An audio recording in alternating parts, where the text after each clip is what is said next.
Hi there, my name is Swiss Bohemian. Welcome to the second part of my anime VHS, not unboxing, but presenting video. Like I said in the last video, I was yesterday at my parents' place in my old childhood bedroom, and I picked up a lot of anime VHS tape which sat there for about, let's say, more than 2 decades. I thought it's high time that I bring them back to me and that I present it maybe on a video so that old school fans like me, old school anime fans, can enjoy about it and also have like reminiscent about old anime and maybe talk about their releases. So let's continue. The last time I stopped with Nadia, I have 15 tapes left in this box and there are 2 more boxes to come.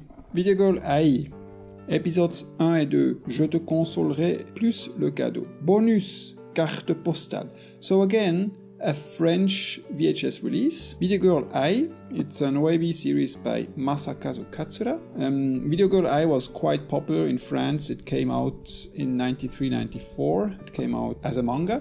And before that, on French television was Wingman. So that's why fans were already up to date at from the latest manga of Masakazu Katsura, which was back then Video Girl Ai, and then he made 2-3 other short series.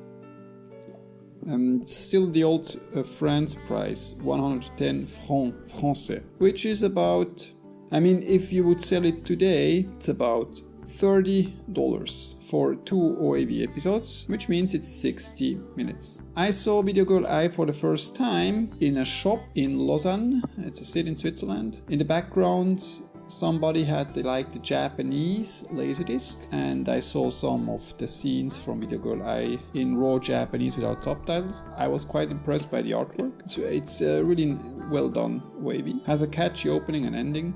It's written that it has as a bonus two postcards. Okay, postcards.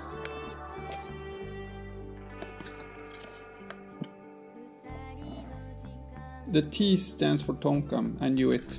Tonkam was first a shop in Paris for all anime and manga related goods, and they were like probably the number 1 place you went as a person from Paris to buy your things directly as a Japanese original. And they started to print manga, translate manga into French, and one of their, I think the very first release they had was Video Girl Ai. I have it still today. They also started to release some anime, and Video Girl Ai, of course, was one of their first, if not their very first release. Next one. Ranma. Rendez-vous nos copines. Give us back our girlfriends. Man, such a stupid title. Anyway, it's the movie, the second movie. It's written Version Française Intégrale. The complete French version. What does that even mean? By Manga Power. Manga Power. I think, like I said last time, I'm pretty sure Manga Power was the offspring of this children's television show for fans. So they released some of their properties. Ranma was broadcast on French television, and they released this movie for fans who knew that it was from Japan and who wanted like the original. I really loved the second movie. I saw it for the very first time as a copy from a laserdisc. I went to Geneva to like a small gathering of anime fans. It was a kind of club. Like in the States, you went to like college clubs to watch the latest anime. In my case, I went to Geneva because there was like a club for anime enthusiasts. They gave out like a small bulletin about the latest news from Japan and France. I went there. In the back seat, somebody was like talking to another guy. Yeah, I have the latest Ranma movie on Laserdisc. Guy, it's really good, you should see it. And I immediately turned around. You have this movie? Oh, could you give me a copy and stuff? And so somehow I got the copy. And a few years later, I bought this VHS. It's spoken in French, so it's the French dub. And it's written 1995, so it came out 3 years after the Japanese release, which was 1992. The second movie of Ranma is really well animated. The story is super simple. It's like the whole gang of Ranma, they are like shipwrecked on an island, and then there's like this prince which kidnaps all the girls, and Ranma and all the male members of the gang go after the prince, and then they have to like face like some obstacles and stuff. It's quite fun. It has a really fun opening and a really fun ending. Anyway, I don't want to talk too much about the anime. Let's have a look here. It's very simple. No art, no liner notes, nothing. Dubbed in French. Yeah. I might have it on Laserdisc, not quite sure. The Cockpit. Leiji Matsumoto presents. Sous-titré en français. Okay, that's the subtitle version in French. Again, Player One, probably the sponsor of this release. Case Animation. 75 minutes. It's really good. These are like 3 short stories based on probably a manga by Leiji Matsumoto, one of the really great Japanese manga artists. You know Captain Harlock and you know Star Blazers, I mean Spaceship Yamato and all these things. Galaxy Express 399. I mean, it's all Leiji Matsumoto. I haven't seen it since at least 20 years, but I really liked it. Oh, I just realized the music is by Kaoru Wada. He made really good stuff, Kaoru Wada. Okay, and these are all the release by Case Animation. You have like Maps, Iria, Kojiro, Balloon Crisis. What else? Ranma. This is the Cockpit. Chronique de Lotus, Lotus War. Again, these are all Lotus War. I did not rewind it. This is not good. It's sat on the shelf for over 2 decades and it was not rewinded. Not good. Kamui, par le studio créateur d'Akira. By the studio which created Akira. Kamui. Better well known in the States under the name Dagger of Kamui. Really good movie. Came out in 1984. Has some spectacular animation, a really killer soundtrack, and the version in the States was cut in the beginning. I think at least 10 or 20 minutes were cut. It's a really long movie. Doublage. Okay, it's dubbed. I really like this movie. I found the soundtrack, which is quite rare. It's quite underrated. Very underrated. It's not really well known in the West. The story of Kamui is also interesting. It takes place in the 19th century, around the time when the shogunate was like starting to be abolished, and the main character is from the Ainu tribe, so from the northern of Hokkaido, and it's quite a saga about a lot of fights.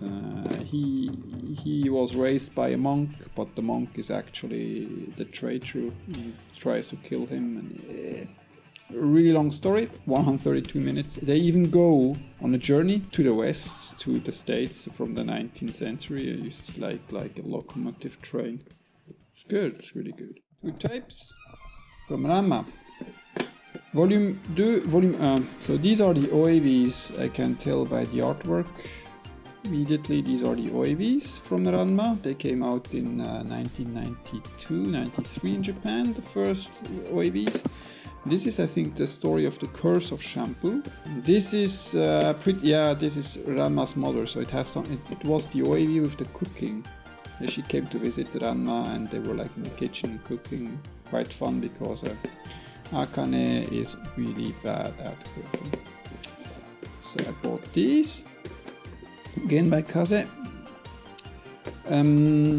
Ranma, I got in touch with Ranma around 92. It was broadcasted in this famous French children's television program called Club d'Orde. I watched it a lot. I recorded it on TV, and 2 years later, on my 2nd or 3rd club meeting, kind of mini convention, I saw Ranma for the very first time in Japanese original language, and that was Shampoo's Curse. This OAV, the first one. I was, I still remember, we were not a lot of people, maybe like 20-30 people gathered in a small room. We had a big screen. It was broadcasted from Laserdisc without any subtitles, and we laughed a lot. It was so fun. And it was also really strange, but also really cool to hear Japanese voices, which were quite different from the French one. They were really more enthusiastic. It was just more fun to watch anime in the original Japanese language. Inédit à la télé, it means never broadcasted on television. Well, of course, because it's an OAV. Oh, Giant Robo. It's great. So this time it's not a French release. This is a release by Manga Video, which was like this famous company from the UK. So it's in English, it's dubbed in English. It has probably the first 2 OAVs in one VHS tape. Now 42 minutes, so... And this one? 30 minutes. So, only one OAV. Only one OAV. And also only one here. Giant Robo is great. It's classic, extremely well animated remake of an older 1960s manga. It has this classic 1960s look, but it was absolutely gorgeously made. Fantastic killer soundtrack by the Philharmonic Orchestra Warsaw. Very, very good music. It had style, it had action. If you like old school anime and you have an itch for very old anime from the 60s and 70s, and you like a really good soundtrack, and you are a nerd for everything steampunkish and also big robots, do yourself a favor, just buy Giant Robo. I saw Giant Robo for the first time in Geneva at this small club meeting. Somebody had like the Laserdisc from Japan, and we saw the very first Giant Robo OAV on original Japanese language without any subtitles. Was killer, was absolutely killer. The soundtrack killed us. Fantastic. The Manga Club, ready to take you on. And Giant Robo the players, and it's nice. They explain a little bit who is who. Yeah, Giant Robo, what else is there to say? I bought the Japanese DVD box set with all the episodes plus a special bonus disc. And I know that it has been updated in the States on a Blu-ray. It means I have to upgrade it on Blu-ray. This is one of these anime which I think I really need to upgrade because it's that good.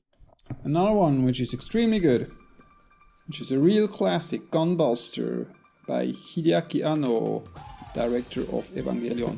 This was before Evangelion, came out in the late 80s in Japan, Gunbuster. Really fun science fiction series, which has a lot of heart, emotion, and the last episodes, there were 6 OAV episodes, the very last one is in black and white. For a reason, not because it didn't have money, it was a stylistic choice. So this is the very first time I saw Gunbuster. I saw these tapes in Switzerland in a smaller store which was more like specialized in selling computer games. They had these tapes around and I thought, I had the money, bought those. It's the original Japanese language with English subtitles. Came out by Kiseki. They don't exist anymore. So back then in the early to mid 90s in the UK, it's a UK release by the way. In the UK you had Manga Video, you had Kiseki, you had another one which brought out some tapes from Uruse Yatsura, a very small company which published KO Century Beastkeeters from Anime UK magazine. There were maybe 5 companies back then, less than in the States I think. By far the biggest one was Manga Video, and this was a really small one, Kiseki. They also released Macross Do You Remember Love, the movie. I really loved this one, it was really good. I bought it later on Laserdisc. I know it had like a lot of releases also, like a compilation of movies. It had a lot of releases in the States, also on DVD, then on Blu-ray. I don't have the Blu-ray yet, because when it comes to Blu-ray, I'm still a beginner. I have like about 50 anime Blu-rays by now. Just started to buy like a year ago, and I had like a big purchase like very recently, as you saw in my video. Well, yes. I thought it was strange that I only have like 2 tapes from Gunbuster. Of course, I have the third one, episodes 5 and 6. Like I said, the last episode is in black and white. Atragon by Tonkam Video. Like I said in the other video, Tonkam, this small French publisher which also had a store in Paris, came out in 1995. I think this is based on a famous manga in Japan. Cannot really remember a lot about this, honestly. I think I have a cell from her, a small one. Maybe I have somewhere some soundtracks or a soundtrack from this. I think the soundtrack is good. Probably bought it somewhere in the German-speaking area of Switzerland for dirt cheap. That's why I have it in my collection, and that's why I don't really remember a lot about it. That was it for this time. I will continue to show you some of my anime collection on VHS. I have still 2 more boxes. There will be more tapes from the UK and especially also more from the States. Don't worry, the French collection on VHS is now finished. Now I will show you more from the UK and the States. If you like this video and you want to see more of this kind, please give me a big thumbs up or a heart if you're watching in Vimeo, and leave some comments down below, and see you next time. Bye bye!